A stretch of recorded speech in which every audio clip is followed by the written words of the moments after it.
Friends, आज का topic है देयर। कहीं भी कुछ भी बताना हो तो वाक्य देयर से आरंभ करते हैं।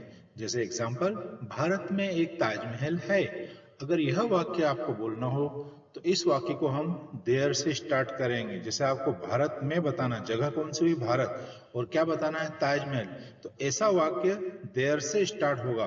क्योंकि एक ताजमहल बता रहे हैं तो देयर के बाद इज का उपयोग होगा। There is a Taj Mahal in India.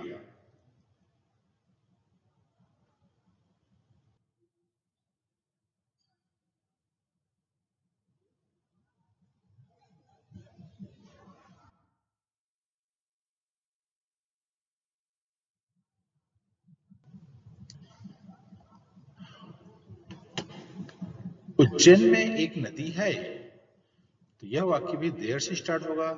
There is a river in Ujjain.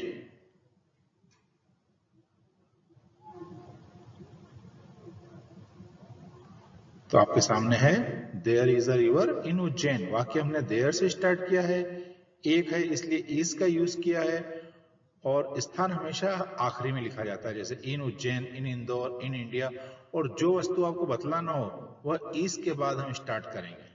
There is a river in Ujjain. इस तरह से हमने इस वाक्य को चार भागों में बांट दिया है। स्टार्ट देयर से किया है, फिर है के लिए इज का उपयोग किया है, और अ रिवर ये हमने वस्तु बताई है कि क्या है, तो रिवर है, कहां पर है, इन उज्जैन। तो देयर एक हिस्सा हो गया, इज दूसरा पार्ट हो गया, अ रिवर तीसरा पार्ट हो गया, और इन उज्जैन चौथा पार्ट। तो ये हमने चार भागों में डिवाइड किया है इस सेंटेंस को। There is a river in Ujjain, Ujjain में एक नदी है। अब आपके सामने सेंटेंस है, मेरे कॉलेज में एक खेल का मैदान है। इस वाक्य को आप माइंड में सेट कीजिए कि आप इंग्लिश क्या बनेगा इसका। फिर आपके सामने इंग्लिश वाक्य आ जाएगा। मेरे कॉलेज में एक खेल का मैदान है, तो इसका इंग्लिश होगा there is a playground in my college. फिर देखिए, देयर एक हिस्सा हो गया, इज अ प्लेग्राउंड ये चीज हो गई जो यहां पर है, इन प्लेग्राउंड, इन माई कॉलेज ये चौथा हिस्सा हो गया। इन माई कॉलेज स्थान क्या है, इन माई कॉलेज। तो यह वाक्य हमने देयर से स्टार्ट किया, there is a playground in my college. तो कहीं भी कुछ भी बताना हो तो वह वाक्य आप हमेशा देयर से स्टार्ट करें। अब आपके सामने सेंटेंस है, भारत में एक लाल किला है। भारत में एक लाल किला है, तो इसका इंग्लिश आपके सामने आ गया है, there is a Red Fort in India. यह वाक्य भी हमने चार भागों में डिवाइड किया है। देयर एक भाग हो गया, is a Red Fort in India स्थान हमेशा आखिरी में। जो वाक्य आप देयर से स्टार्ट करेंगे वह वाक्य में स्थान हमेशा अंत में आएगा। There is a Red Fort in India. चूंकि हम एक चीज बतला रहे हैं तो वर्ब हमेशा है के लिए इज का यूज होगा। चलिए अगला सेंटेंस लेते हैं। भारत में कई राज्य हैं। इमेजिन कीजिए इसका इंग्लिश क्या होगा। भारत में कई राज्य हैं, ये आपके सामने इंग्लिश भी आ गया जो आपने इमेजिन किया। There are many states in India. अब चूंकि यहाँ पर कई राज्य, एक से अधिक बता रहे हैं, मेनी स्टेट्स, इसलिए हमने यहाँ पर आर का यूज किया है। तो यह वाक्य बनेगा, there are many states in India. Bharat में कई राज्य हैं।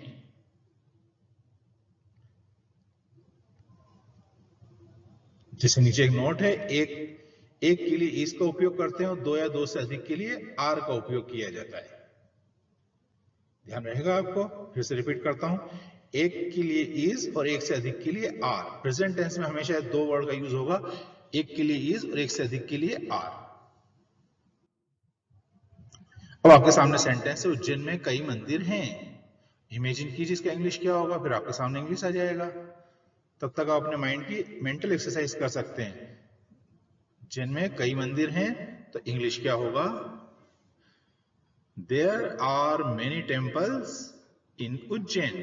फिर से देखिए, there are many temples in Ujjain. There से स्टार्ट किया है के लिए आर का यूज किया है। क्या है, मेनी टेम्पल्स, कहां पर है, in Ujjain. There are many temples in Ujjain. इस वाक्य में कई गलतियां हैं। अब अगर आपको इस वाक्य का इंग्लिश बतलाना हो तो इमेजिन कीजिए इसका इंग्लिश क्या होगा। फिर से इंग्लिश आपके सामने आ जाएगा अभी। चलिए, इस इंग्लिश अब आपके सामने है। There are many mistakes in this sentence. फिर से रिपीट करता हूं, there are many mistakes in this sentence. इस तरह के वाक्य को 4 भागों में डिवाइड कर लीजिए, आप आसानी से बना पाएंगे। पे स्टार्ट किया हमने देयर से, हैं के लिए आर का यूज किया है। मेनी मिस्टेक्स कहां पर है? इन दिस सेंटेंस। तो इन दिस सेंटेंस स्थान है, प्लेस है, जहां पर मिस्टेक्स हैं। तो फिर से रिपीट करता हूं, इस वाक्य में कई गलतियां हैं, तो इसका इंग्लिश होगा there are many mistakes in this sentence. अब आपके सामने सेंटेंस है, इस किताब में 200 पेजेस हैं। इस कहां पर है? किताब में। कितने पेजेस हैं? 200। तो यह वाक्य आप इमेजिन कीजिए किस तरह से बनाएंगे इंग्लिश में। फिर आपके सामने इंग्लिश आ जाएगा।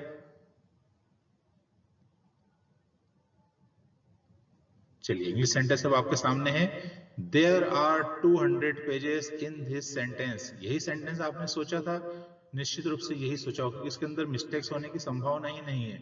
आपको 200 पेजेस बदलाना है, वो भी बुक के अंदर। तो 2 पेजेस इन दिस बुक, और स्टार्टिंग में क्या रहेगा? There are. तो there are 200 pages in this book. Sentence आपके सामने है, मेरे शहर में कई दुकानें हैं। सोचिए इसका इंग्लिश क्या होगा। इससे पहले कि इंग्लिश सेंटेंस आपके सामने आए, आप इसको इमेजिन कर लें। Yes, there are many shops in my city. यही सोचा था आपने। Very good. भी होते हैं। अब आपके सामने सेंटेंस है, मेरे गांव में एक खेल का मैदान था। ये पास्ट टेंस हो गया, तो हम इज और आर का यूज नहीं करेंगे। अब एक हो तो वाज का यूज करेंगे, एक से अधिक हो तो वर का यूज करेंगे। तो इमेजिन कीजिए क्या हो सकता है। अब आपके सामने इंग्लिश सेंटेंस आने वाला है। बस आ गया, देखिए क्या है sentence. There was a playground in my village. एक प्ले ग्राउंड की बात हो रही है, तो there was a playground in my village. तो देयर के बाद हमने था के लिए वास का यूज किया, ध्यान रखिए। तो था या थे के लिए एक हो तो वास का, और दो या दो से अधिक हो तो वर का उपयोग करेंगे, ध्यान रखिए। और कहां पर यूज होते हैं वाज वर? देयर के जस्ट बाद। पहले हम इज आर का यूज करते थे प्रेजेंट टेंस में, अब पास्ट में हम वाज वर का यूज करेंगे।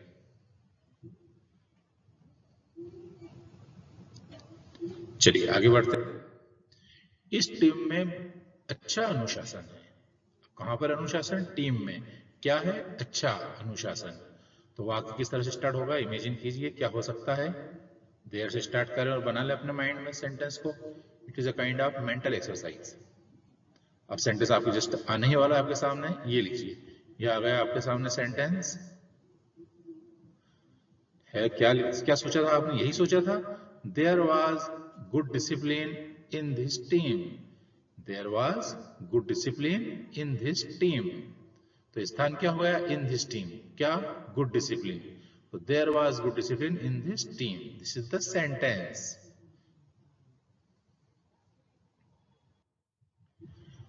सेंटेंस है, उज्जैन में एक सोयाबीन प्लांट था। था का मतलब एक था, तो वाज लगा यूज होगा। तो इमेजिन कीजिए क्या हो सकता है इसका इंग्लिश। आप सोचेंगे जब तक सेंटेंस, इंग्लिश सेंटेंस आपके सामने आने वाला है। ये आ गया, ये आ गया, ये आ गया। इंग्लिश सेंटेंस अब आपके सामने। क्या है सेंटेंस? यही सोचा था आपने, there was a soybean plant in Ujjain. यही था। Very good. चलिए आगे बढ़ते हैं। भारत में अंग्रेजों का शासन था। इमेजिन कीजिए, फटाफट जल्दी सोचिए क्या होगा इसका इंग्लिश। भारत में अंग्रेजों का शासन था। सोच लिया। चलिए अब सेंटेंस तो आने ही वाला आपके सामने, ये आया, ये आया, बस ये आ गया आपके सामने सेंटेंस। क्या है? यही सोचा था आपने, there was British rule in India. फिर से रिपीट करता हूं, there was British rule in India. British rule था कहां पर? इंडिया में। तो स्थान अंत में आ जाएगा। क्या था? British rule. तो there was British rule in India. Very good. इसी तरह से आप सेंटेंस समझते जाइए, आगे बढ़ते जाइए। आज हम जो देयर के सेंटेंस करने वाले हैं, ये आप लाइफ में कभी नहीं भूलेंगे। बस अंत तक इस वीडियो में बने रहिए। अब आपके सामने सेंटेंस है, हमारी टीम में बहुत अच्छे खिलाड़ी थे, ध्यान रखिए थे, तो अभी इज का यूज नहीं होगा, आर का भी नहीं होगा, वास का भी नहीं होगा। अब यहां पर हम यूज क्या करेंगे, सोचिए सोचिए जल्दी। तो आपके सामने इंग्लिश सेंटेंस आने वाला है, आने ही वाला है, जस्ट ये आ गया। क्या है, यही सोचा था आपने, there were many good players in our team. तो एक से ज्यादा बताना हो, पास्ट टेंस बताना हो, तो हम वास का उपयोग नहीं करेंगे, वास के स्थान पर वर का यूज करेंगे, WERE। तो there were many good players in our team, यही सोचा था ना आपने, वेरी गुड। फिर से माइंड में सेट कर लीजिए, हमारी टीम में बहुत अच्छे खिलाड़ी थे, there were many good players in our team. अब सेंटेंस आपके सामने है, इस फिल्म में बहुत आपत्तिजनक दृश्य थे, ध्यान रखिए थे। इमेजिन कीजिए क्या हो सकता है सेंटेंस, थोड़ी सी मेंटल एक्सरसाइज है आपके लिए। सेंटेंस आने के पहले आप सोच लीजिए कि क्या होगा इसका इंग्लिश। ये सेंटेंस अब आपके सामने आने ही वाला है, दिस इज कम, ये आ गया। There were many options in this movie, there were क्या है मूवी के अंदर, मेनी ऑप्शंस, आपत्तिजनक दृश्य, कहां पर, इन दिस मूवी। तो हिंदी सेंटेंस है, इस फिल्म में बहुत आपत्तिजनक दृश्य थे के लिए there were many options in this movie. समझ में आ रहा है, वेरी गुड। चलिए आगे बढ़ते हैं। उस पार्टी में बहुत सारे मेहमान थे, सोचिए जल्दी, फटाफट फटाफट। सेंटेंस आपके सामने है, उसके पहले सोच लीजिए, उस पार्टी में बहुत सारे मेहमान थे, और सेंटेंस अब आपके सामने आने वाला है, जस्ट या आ गया। तो क्या है sentence, there were many guest in the party, उस पार्टी में बहुत सारे मेहमान थे, ध्यान रखिए थे। तो देयर के बाद हम WERE वर का उपयोग करेंगे, there were many guest in the party. समझ में आ रहा है ना, वेरी गुड। आगे बढ़ते हैं। पार्टी में बहुत भीड़ होगी, जल्दी इमेजिन कीजिए क्या हो सकता है इसका इंग्लिश, पार्टी में बहुत भीड़ होगी। ये तो आपको मालूम है कि वाक्य देयर से आरंभ करेंगे, होगी के लिए अब न इज, न आर, न वाज, न वर। अब एक नया वर्ड आपको यूज करना है होगी के लिए, विल बी। तो बहुत आसानी से बना लेंगे अब आप, पार्टी में बहुत भीड़ होगी। इंग्लिश सेंटेंस आपके सामने आया, उसके पहले बना लीजिए फटाफट फटाफट, ये आ गया नया सेंटेंस आपके सामने। इंग्लिश सेंटेंस अब आपके सामने क्या होगा English, there will be a big crowd in the party. फिर से रिपीट करता हूं, there will be a big crowd in the party, party में बहुत भीड़ होगी। तो होगी के लिए हम क्या यूज करेंगे, विल बी। तो फ्यूचर टेंस का कोई भी वाक्य बनाए तो उसमें देयर के बाद विल बी का यूज कीजिए। चलिए आगे बढ़ते हैं। उज्जैन में एक एयरपोर्ट होगा, होगा फटाफट इंग्लिश बनाइए जल्दी, इससे पहले कि इंग्लिश सेंटेंस आपके सामने आ जाए, फटाफट थोड़ी सी स्पीड रखें। सोचे सोचे क्या होगा इसका इंग्लिश, उज्जैन में एक एयरपोर्ट होगा, होगा के लिए ये आपके सामने सेंटेंस आ गया। तो क्या है आपके सामने, यही सोचा था आपने, there will be an airport in Ujjain.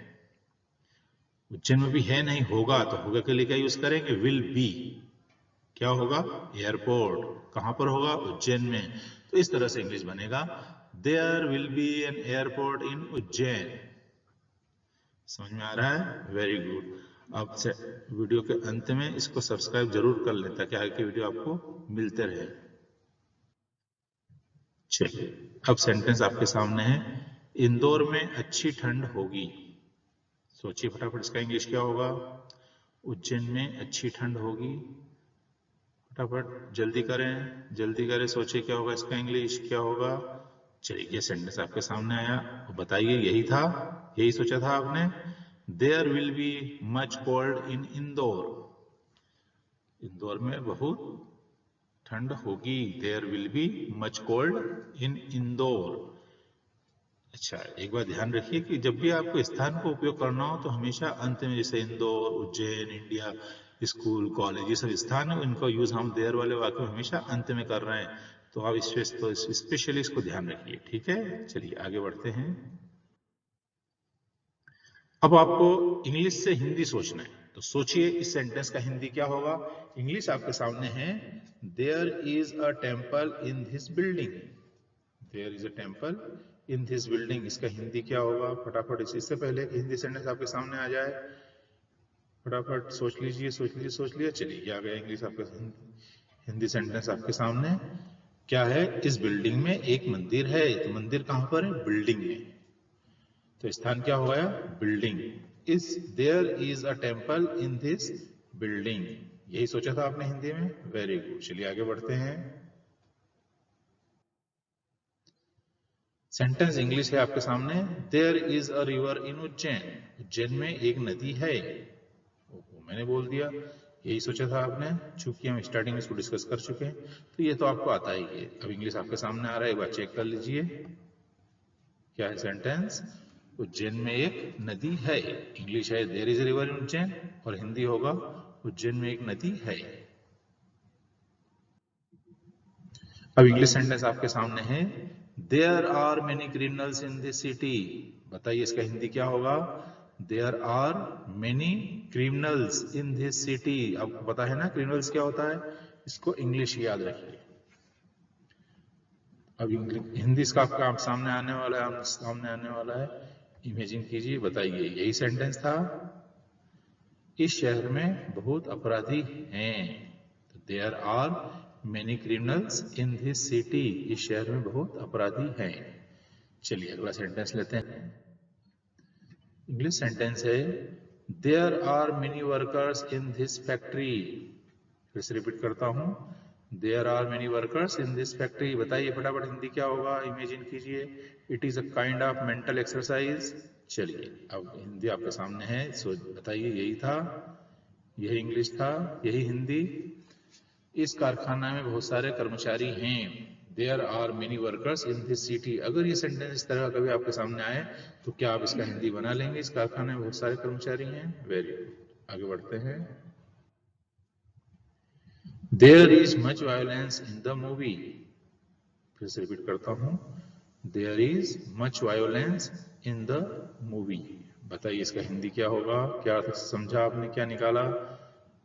लगा लिया, इमेजिन कर लिया, अनुमान लगा लिया। चलिए आगे बढ़ते हैं। इस फिल्म में बहुत हिंसा है। There is much violence in the movie. Hindi होगा इस फिल्म में बहुत हिंसा है। Very good. अब सेंटेंस आपके सामने English. There was a ghost here. There was a ghost here. आप समझते हैं ना घोस्ट? चलिए अब English to English mind set कर लीजिए, फिर इसका हिंदी आपके सामने आने वाला है, उसमें आप इसको समझ सकते हैं। कर लिया इमेजिन, ये हिंदी आपके सामने आ गया। यहां भूत था, चूंकि वाज लगा इसलिए इसका अर्थ क्या निकलेगा? था। और घोस्ट का हिंदी अर्थ होता है भूत। There was a ghost here, यहां भूत था। Very good. नेक्स्ट सेंटेंस है there were many good teachers in our school. There were many good teachers in our school. इसका हिंदी इमेजिन कीजिए क्या होगा? सोच लिया, इमेजिन कर लिया, गैस लगा लिया। चलिए अब सेंटेंस आपके सामने क्या है? इनकी सेंटेंस, हमारे स्कूल में अच्छे अध्यापक थे। क्योंकि यहाँ पर वर है, देयर वर, इस चीज का विशेष ध्यान रखना है कि टेंस कौन सा है? पास्ट, क्योंकि यहाँ पर वर लगा है और हिंदी में थे। तो there were many good teachers in our school, हमारे स्कूल में अच्छे अध्यापक थे। Next sentence, there will be film city in Indore. बताइए इसका हिंदी क्या होगा? स्पीडली फटाफट फटाफट बताए क्या होगा? कर लिया इमेजिन। चलिए देखिए, यही था, इंदौर में फिल्म सिटी होगी। There will film city in Indore. Very. चलिए अब इंग्लिश सेंटेंस आपके सामने है there will be no employ in the office. फिर से रिपीट कर रहा हूं, there will be no employ in the office. Imagine कीजिए स्पीडली क्या होगा इसका हिंदी? कर लिया इमेजिन। चलिए देखिए, चेक कीजिए। ऑफिस में कोई कर्मचारी नहीं होगा, चूंकि यहाँ पे विल भी है इसलिए इसका टेंस होगा फ्यूचर, नहीं होगा। There will be no employ in the office, office में कोई कर्मचारी नहीं होगा। तो जब भी आप किसी चीज का हिंदी में अनुमान लगाएं कि इसका हिंदी क्या, तो टेंस का विशेष ध्यान रखिए। Is, am, are present tense को दर्शाते हैं, वाज वर पास्ट टेंस को, और विल बी फ्यूचर टेंस को। तो फ्रेंड्स, अब हम कंक्लूड कर रहे हैं इस टॉपिक को। आज हमने प्रैक्टिस की है कि कहीं भी कुछ भी बताने के लिए वाक्य देयर से आरंभ करते हैं, और एक वस्तु बताना हो तो प्रेजेंट टेंस में इज और आर का उपयोग करते हैं, पास्ट टेंस में वाज और वर का उपयोग करते हैं, फ्यूचर में विल बी का उपयोग करते हैं। प्रेजेंट में एक के लिए इज, एक से अधिक के लिए आर, पास्ट टेंस में एक के लिए वाज और एक से अधिक के लिए वर, और फ्यूचर में चाहे एक हो या एक से अधिक हो, हमेशा विल बी का ही यूज करेंगे। ध्यान रखिए। ये आज का हमारा टॉपिक हम कंक्लूड करने जा रहे हैं। चलिए, thank you very much for watching this video.